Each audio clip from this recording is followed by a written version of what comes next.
Welcome to I Love Christian Drama School, your favorite YouTube channel for your favorite Christian movie gist. And I remain your anchor, A.A. John Flames. Even if you had a bad day, get ready to have a good night. I just want to ask you how your day was, because mine is fun. I want to believe that you have been following us back to back and you have been enjoying the gist and you have been changing and getting better. Yeah, today we have another interesting movie to talk about, and you are going to be thrilled by it. It's a movie by the Solid Rock Foundation and directed by John Oguntuashi. I know you know the movie already. It's The Arena. ẹyẹ jọ nǹkan kí n bá sọ fún yín lọ́rọ̀ pásọ ẹ wàásù fún wọn. we don't do again. No, we don't do again. Go. ìgbọ́rọ̀ lè ń tẹ́yẹ ẹ̀yin ọmọ máa ṣàǹfààní ẹ̀ẹ́dìbòrí wọn ṣe rí ẹ máa la ẹja ń wọgbó dànù ẹ máa wọgbó ìgbọ́rọ̀ ọ̀wọ́gbó bàbá tiẹ̀ náà wọgbó ẹgbẹ́nu sọ̀hún kí ló ṣe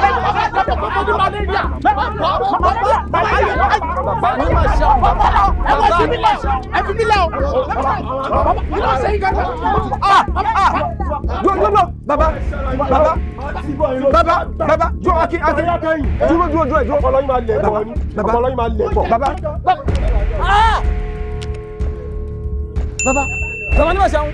ni ma ṣàwọn In the village of Marugu, it's a little village where some guys seem to have taken control of everything from the church to, they were just scattering everywhere. And if you see the introductory scene of the movie, you will know that these guys are really terrible because their atrocious act has caused some people to lose their life. And there was this pastor that decided to still have hope on them, as a passionate and compassionate minister of God. He believes that there is still hope for them. But at the time he was sick, and another pastor had to stand in for him for a while, Pastor Ezekiah. So Pastor Ezekiah witnessed these guys cause the death of somebody right before him, and he got fed up. He had to meet the old man, and the old man was trying to explain one or two things for him. I wanted to just watch the movie. With the little explanation I've given, I hope I've been able to convince and not confuse you that you should watch the movie. All right, let's go straight into our discussion. Yeah, I'm just going to major solely on what the wife of Devola said, Miss Florence, when he was talking to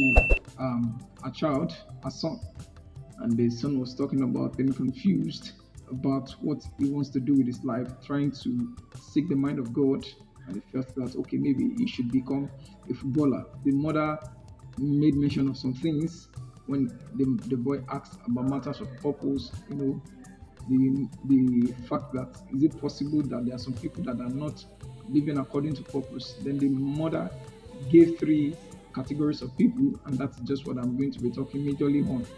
And you, Junior, what is it?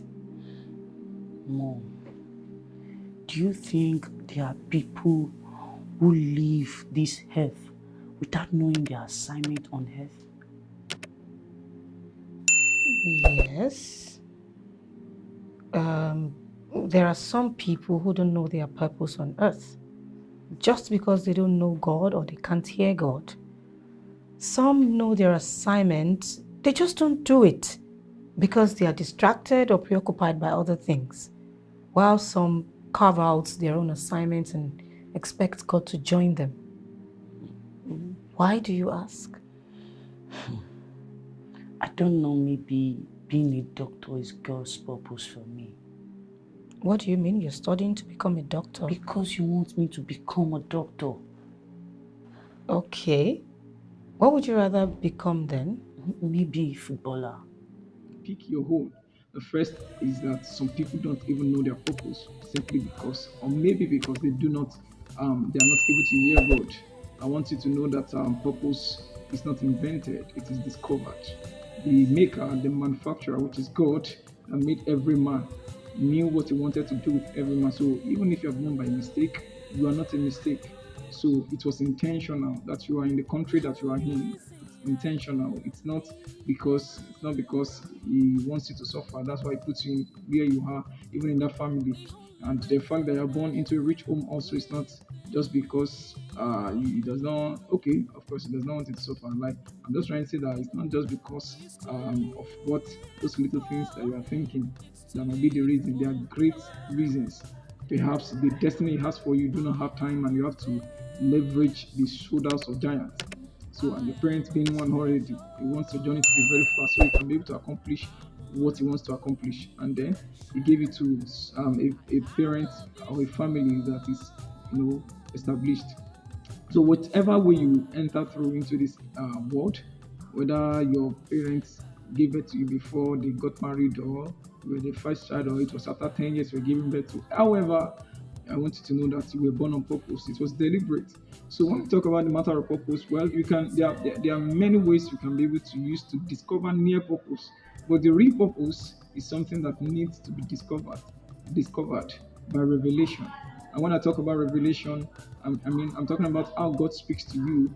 And when I talk about how God speaks to you, it's not just like many used to think that's just about vision, dreams, and all. No, God speaks in diverse ways. So you might want to take a little inventory on how God has spoken to you in the past, and you want to track it.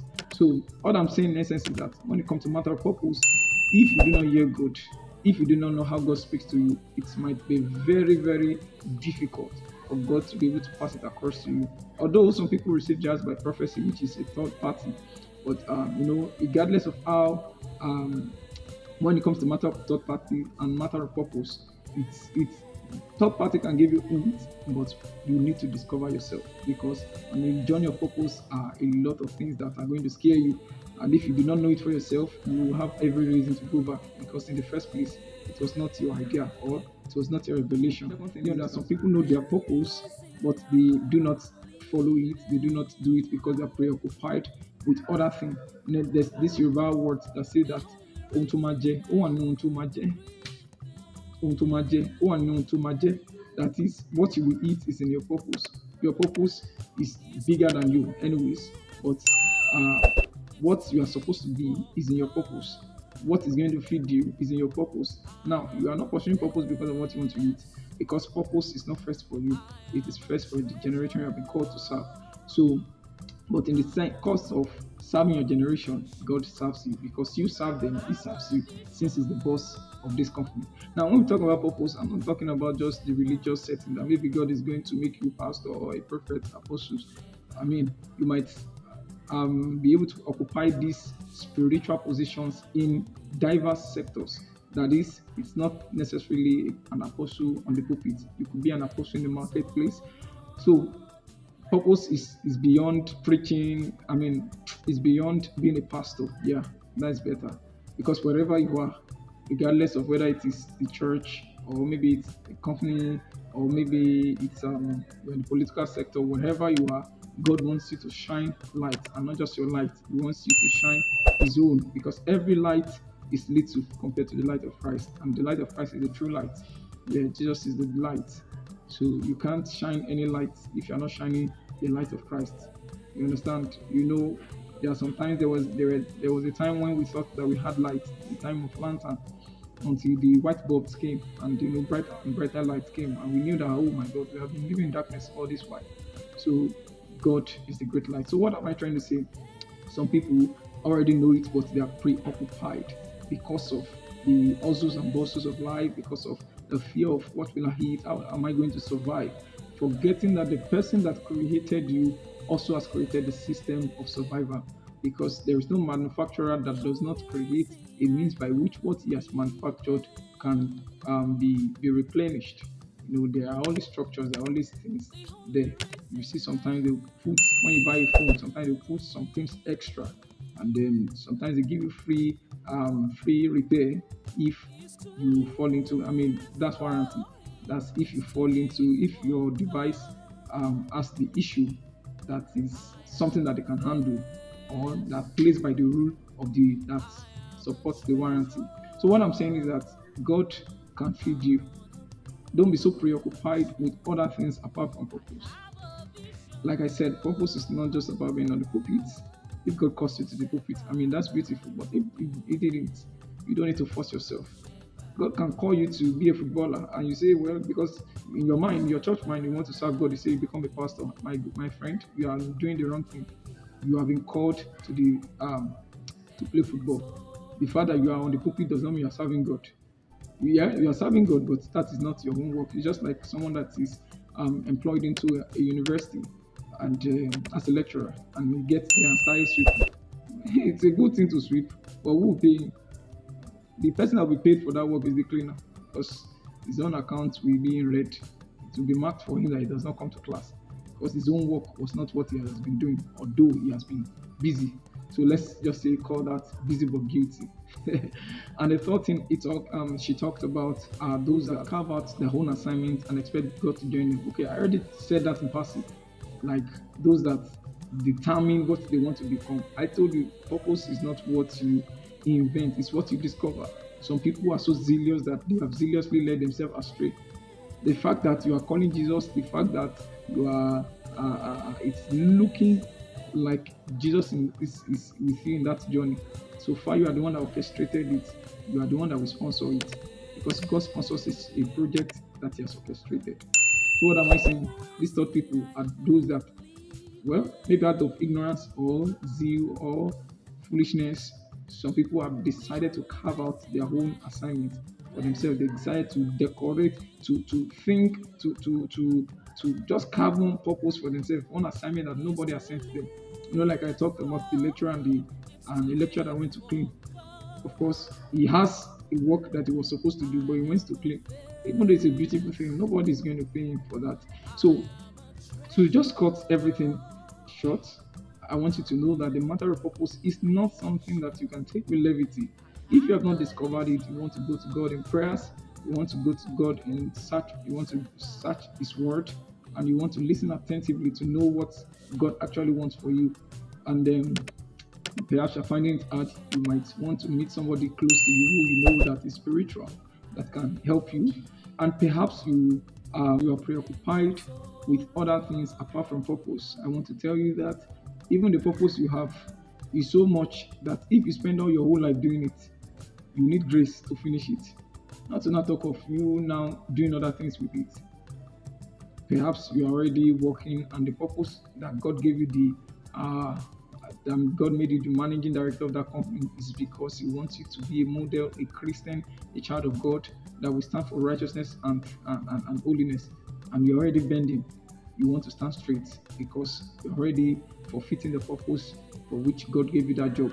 So if you are working in the part of the assignment that you have carved out for yourself, also you want to retrace your step back and ensure that you are doing what really matters, because what really matters is what matters. And don't be like Martha that did what does not matter. All right, thank you. I want to believe that you enjoyed this, and at the end of this discussion, this gist, you're going to see some movies that came out during the course of this week. Let's go through them. One movie, Christian movie per week, will not bite you. So try to enjoy it. I want to believe that you were blessed. You can join us next week also. This is I Love Christian Dramas Hub, your favorite YouTube channel for your favorite movie gist. And how you remain your anchor, Age on Flames. I want to believe that you already have a good night. Now, displayed on the screen is the movie we are going to be discussing next week. Try to ensure that you watch it, jot down things where you need to pray. Please pray. Pray. Like I used to say, sometimes the answer you're looking for has been acted in the movie. Stop shaking heaven's gate. Go and get the movie. Be blessed. All right. Thank you. See you next time. Bye.